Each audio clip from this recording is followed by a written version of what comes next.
Quella di oggi sarà una serata omaggio, possiamo dire, a uno degli elementi che più caratterizzano l'uomo, che più ne hanno indirizzato anche il comportamento, la vita, fin dal momento stesso in cui l'uomo è comparso sulla terra, la pietra. Ancora oggi gli studiosi indicano con questa parola pietra, inseriscono la parola pietra in due, diciamo, tra le periodizzazioni fondamentali della storia antica dell'uomo, della preistoria, no? Conoscete tutti quanti, il paleolitico e il neolitico, cioè l'età della pietra vecchia, l'età della pietra nuova, per indicare proprio il grado di, come dire, di intervento che questo elemento ha proprio creato nella storia stessa dell'uomo. Oggi parleremo di pietra che caratterizza però anche il paesaggio della nostra terra, della nostra isola, e che caratterizza in maniera anche così importante un territorio in particolare, quello del paese di Ardauli. Io sono contento di poter avere qui ospiti, diciamo, degli amici. Oggi è una giornata veramente un ritrovo di amici e questo mi fa molto piacere. Vorrei ringraziare per la loro presenza Silva Marras, che è stata un po' il gancio, no, per l'organizzazione di questa serata, che viene a trovarci appunto di nuovo dai paesi lontani. Ringrazio però anche Maria Cosima Degliana, che un po' è la mente di questo lavoro, di questo libro, e poi coloro che con i loro interventi hanno fatto sì che questo libro potesse prendere vita. Abbiamo Massimo Rassu, che lui è un amico dell'associazione, che torna nuovamente a trovarci, e poi sono veramente anche contento di poter ospitare anche il mio professore di liceo, Gianluigi Degliana. Lascio la parola direttamente a Silva. Vi ricordo come sarà organizzata la serata. La prima parte sarà dedicata appunto all'esposizione, alla presentazione del libro, poi ci sarà lo spazio per noi, per il dialogo, quindi se avete domande ponetele, quindi speriamo che come al solito possa nascere un interessante dibattito. Dopodiché sarete nostri ospiti nell'aperitivo di chiusura, che oggi verrà offerto appunto dai nostri ospiti dall'associazione turistica Proloco di Ardauli. Buona serata, un buon ascolto, buon lavoro. Grazie.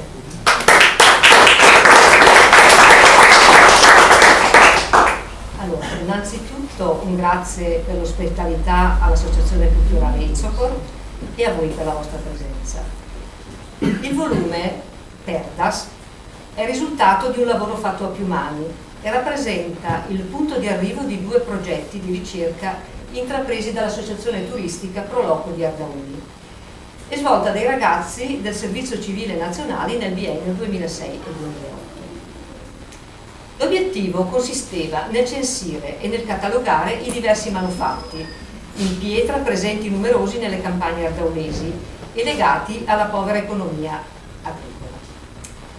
Nel 2013 la presidentessa della Proloco di Ardauli, Maria Cosima Degliana, chiamata poi Mimma familiarmente, mi ha informato, sapendo della mia passione per le immagini e per tutto ciò che i nostri territori possiedono di caratteristico, del suo desiderio di pubblicare il lavoro. Ho visionato volentieri e con molto interesse tutte le fotografie e i dati acquisiti nel corso della ricerca. Pur notando il limite delle immagini scattate a bassa risoluzione, che ne impedisce l'ingrandimento, ho valutato che il numeroso materiale era degno di essere pubblicato per la capillarità della ricerca in un vasto territorio di numerosi manufatti quali Soslacos, Sas Iscala, scusate la pronuncia, non sono più abituata a parlare sardo, Sas Fontana, Sos Pinnetos e tanti altri di rara bellezza. Ogni manufatto, costruito per necessità, pur avendo la stessa funzione, ha forma diversa perché personalizzata dall'estero del costruttore. I pinnetos, ad esempio, sono la dimostrazione evidente della vena artistica del costruttore. Stessa metodologia di costruzione, ma diverso risultato estetico. Questo dimostra che un territorio prende forma e si abbellisce grazie all'ingegno di chi ci vive e mostra a chi viene da fuori il proprio impegno e le proprie capacità. Credo che il territorio di Ardauli meriti di scoprire sempre di più le proprie bellezze, che lo rendono unico e irripetibile. Per questi motivi ho aderito al progetto dando tutta la mia disponibilità affinché il libro potesse realizzarsi. Ed ecco qua il libro finito. Adesso posso andare a braccio. Ci tenevo a dire queste cose perché non volevo sbagliare, non volevo divagare.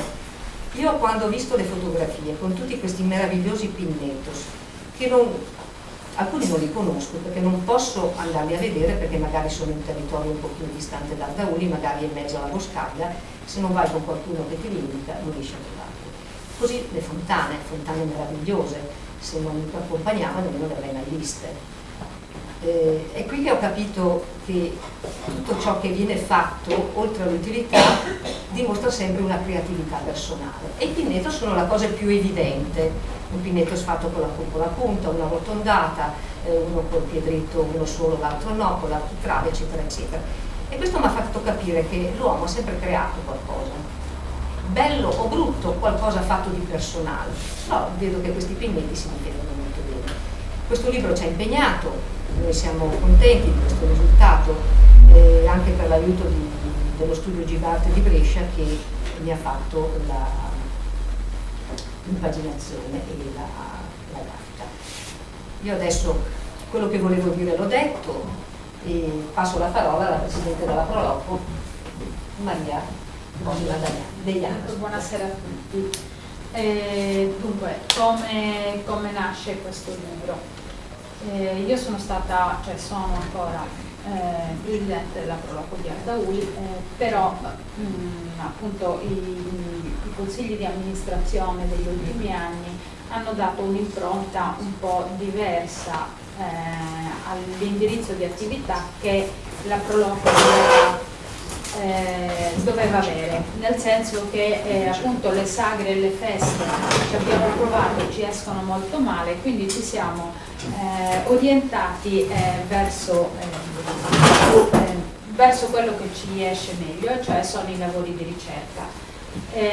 Dunque dal 2001, praticamente da quando è stato istituito il servizio civile nazionale, perché appunto non c'è stato più il servizio militare obbligatorio, l'Unione Nazionale delle Proloco d'Italia è diventato ente accreditato per ospitare volontari del servizio civile, e così Ardauli, ridendo e scherzando, ha partecipato al bando ed è stato praticamente uno dei 3 o 4 paesi in tutta la Sardegna che ha avuto fin dal primo anno volontari del servizio civile. Quindi questi ragazzi li abbiamo messi subito in attività, e quindi il primo anno hanno raccolto tutte le testimonianze tra gli anziani del paese di tutta la tradizione orale presente, che appunto comprende filastrocche, preghiere, racconti, poesie, eccetera, insomma tutte quelle cose non scritte che entrano a far parte appunto di tutta la tradizione orale di Ardauli. Le abbiamo messe in un libro ed è venuto fuori Contos e Cantos di Ardauli, quindi cioè quello è un documento che rimane per sempre, insomma. Il secondo anno invece con gli altri ragazzi ci siamo orientati, siccome Ardauli è un paese molto religioso e queste organizzazioni diciamo parareligiose, insomma, che sono le confraternite, sono molto radicate, e allora la ricerca si è spostata in archivio, e quindi abbiamo fatto questa ricerca sulle confraternite devozionali di Ardauli, aiutati anche in questo dal ricercatore Battista Ugo, che oggi non è potuto venire qui, e abbiamo prodotto un altro volume che è le confraternite, l'origine e la storia delle confraternite devozionali di Ardauli. Gli ultimi 2 anni le ricerche sono state condotte all'esterno, il primo anno la ricerca ha riguardato appunto le fontane e i punti d'acqua presenti all'Ardauli, fontane propriamente dette, che sono appunto quelle che hanno le vasche, le cannelle di erogazione dell'acqua, e i punti d'acqua invece sono rappresentati da quelle risorgenze appunto o stagionali o appunto raccolte d'acqua perenni, che prive però di una struttura attorno. In questo modo, anche con grande difficoltà, ha visto appunto il territorio piuttosto impervio, piuttosto impervio. Sono state censite tra appunto fontane propriamente dette e appunto punti d'acqua, che però sono chiamati proprio nell'uso comune, insomma sono chiamati fontane, anche se sono delle polle d'acqua. Dunque in questo modo abbiamo censito 81 punti d'acqua. Tra queste fontane ce ne sono alcune però che sono bellissime, perché sono scavate nella pietra. Sono scavate nella pietra, in genere hanno un frontalino di erogazione, diciamo sempre di pietra, e poi in successione vasche completamente scavate, 4 o 5, è molto interessante, anche perché nel corso degli anni, siccome le amministrazioni locali sono testine, insomma queste fontane sono state puntualmente sfasciate e sostituite da vasconi di cemento, con il risultato che le fontane sono andate in disuso perché erano secche, ma poi si è toccata la vena d'acqua e quindi non c'è più acqua né nella vecchia fontana né nella nuova. E comunque sono rimasti dei monumenti, alcuni monumenti che sono, per esempio questa è la fontana più bella perché è scavata proprio sul costone della collina. Cioè non è messa lì, è proprio tutta scavata. Questo è basalto? No, è trachite, questa è la pietra trachite. E vabbè, questo per quanto riguarda le fontane. Invece l'anno successivo lo stesso discorso è stato fatto per i Pinnettos. Devo dire che sia nel primo che nel secondo anno la ricerca è stata condotta così. Questi ragazzi sono andati, aiutati da varie persone, sono andati nel luogo di indagine, hanno fotografato il punto, hanno preso il punto GPS e l'hanno trasportato su carta. Infatti c'è una cartina lì con tutte le fontane segnate in tutto il territorio di Arciauri. Ma eccole, ecco, sono state tutte, quindi ce ne sono tantissime. Ecco. E lo stesso discorso è stato fatto ancora per i Pinnettos, così sono stati censiti 342 Pinnettos. A me questo ha colpito perché Massimo Rasso, nella presentazione del libro che abbiamo fatto ad Ardauli, ha detto che appunto si conoscevano soltanto in Sardegna un centinaio di Pinnettos, si sapeva che esistevano in tutta la Sardegna un centinaio di Pinnettos, invece in questo modo abbiamo capito che ce ne sono 345, soltanto 342 in 20 km quadrati, che è il territorio di Ardauli. Dunque, chiaramente questi due lavori dovevano essere pubblicati in 2 fasi e sarebbero stati dei lavori molto tecnici, però era molto difficoltoso fare, soprattutto molto dispendioso fare un lavoro così, e allora abbiamo messo insieme tutte queste 2 ricerche con tutto quello che c'è ad Ardauli, cioè abbiamo posto come comune denominatore la pietra.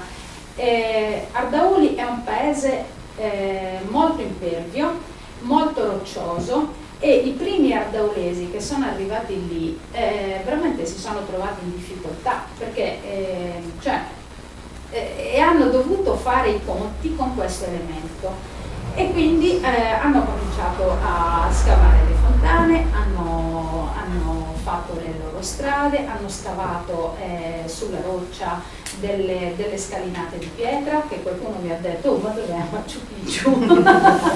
Va bene, comunque tutte queste cose qui, la cosa più diciamo l'espressione più alta poi sono le costruzioni rurali, che sono i pinnettos, e che sono appunto tutti quanti con volta a tolos e coperture in pietra. E l'unico, diciamo, il primo studio che è stato fatto sui pinnettos era quello di Mario Sanna su trulli e nuraghi della Sardegna. Prima è stato di Osvaldo Baldacci nel 1954. Ecco, per esempio. Casa rurale in Sardegna. Dunque, nel corso di questa ricerca appunto sono stati presi... Mario Sanna ha parlato anche di quello della Sardegna. Sì. Dunque, poi nel corso della ricerca sono entrati in mezzo anche i Lacos, e quindi proprio questa pietra ha inciso profondamente nella vita del paese. E quindi noi siamo partiti praticamente dalla roccia naturale che abbellisce il territorio, ma insomma è un po' difficoltosa, e poi pian piano ci siamo spostati sulle diverse strutture che sono state realizzate nel corso del tempo. Allora, questo è Perdas, Massimo Rassi vi dirà meglio dei pinnettos. Io devo dire qualcosa sui Lacos,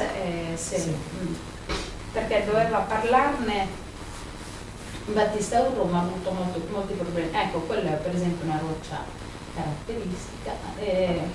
Puoi scorrere, ecco, questi sono i pinnettos, queste sono le scale. Queste le sono messe un po' in disordine. Ecco. Sì, vabbè, vai avanti.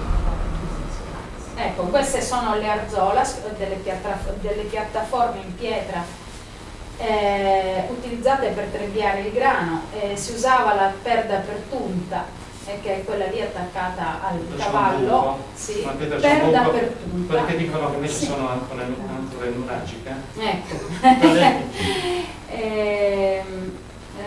Vai ancora avanti, perché io voglio farvi vedere un lacco. Ecco, questo è un lacco.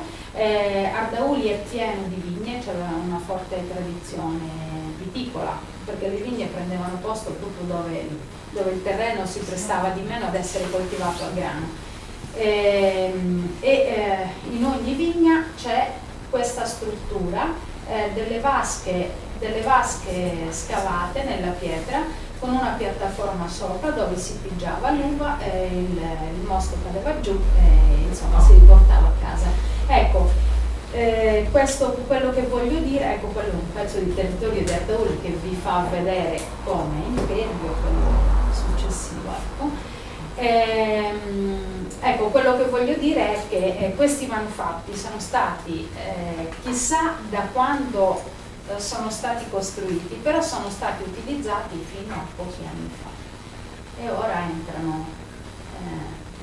stanno entrando nell'archeologia. Ecco, questo è quanto.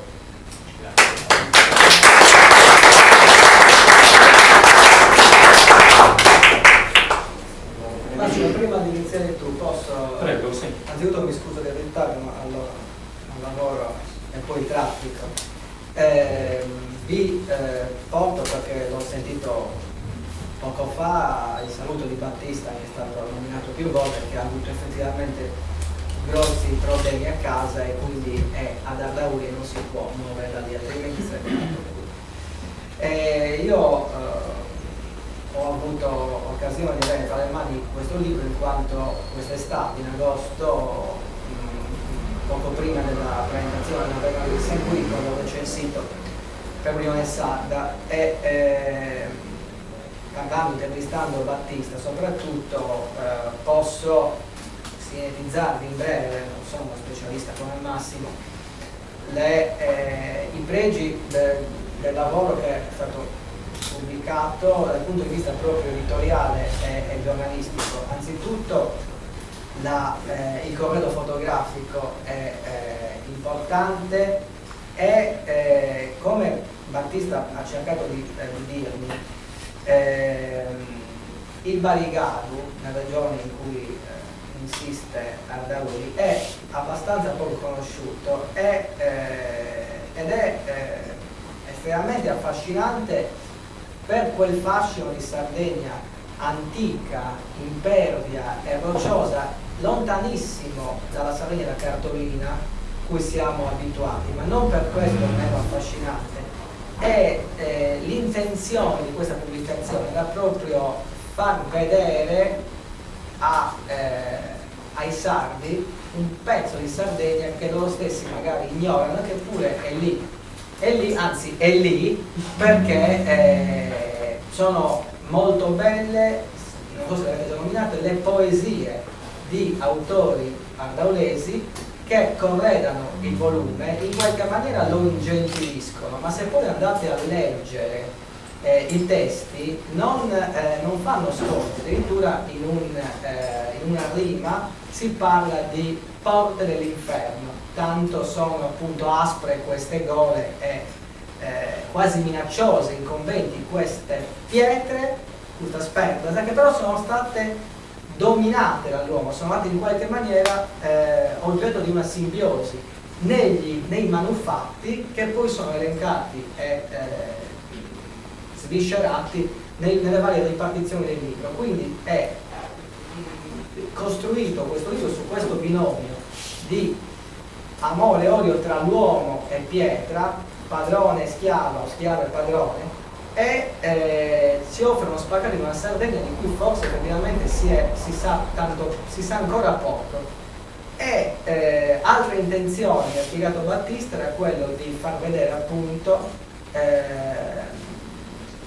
quanto magari il lavoro dei padri e dei nonni ha poi portato la comunità ardaulese a svilupparsi, a prosperare, e ciò di cui ci gioviamo oggi e che ci consente anche di restare così ammirati è frutto proprio del lavoro, della fatica, dell'impegno dei primi che andarono lassù, e questa è la loro eredità, affinché non solo non venga perduta, ma venga anche riscoperta e valorizzata. Quindi anche un modo di dire: guardate che oltre alla Costa Smeralda, oltre a Villa Sirius eccetera, c'è nel centro della Sardegna questa regione, l'avete mai sentito nominare? Marita Reggiano, dov'è? Andatevela a vedere e guardate che Roma, guardate quanta storia, guardate quanta cultura e anche quanta poesia.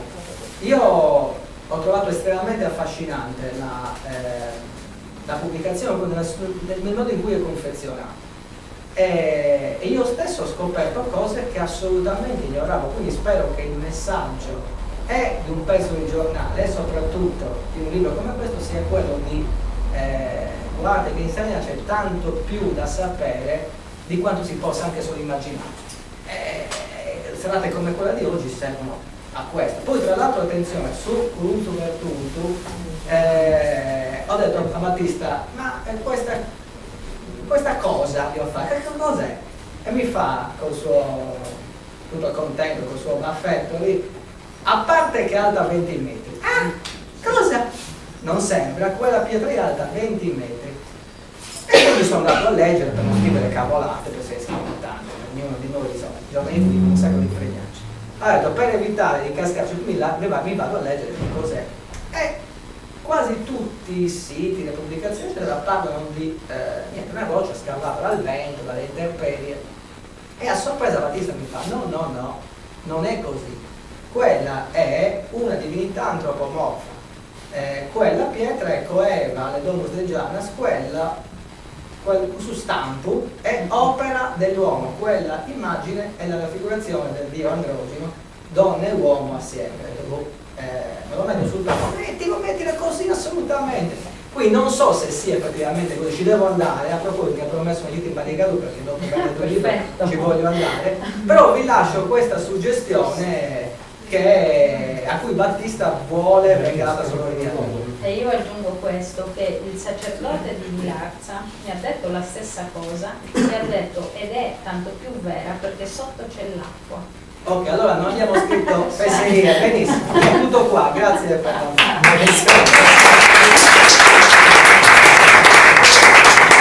Ma quel buco quindi è fatto dall'uomo? Sì, sembra, io non lo so, però alcune persone... Battista Rudu è uno di quelli che secondo cui quel buco sostiene un ricercatore e poi suffragato da sclero. Anzi, non è una palla. Questi sono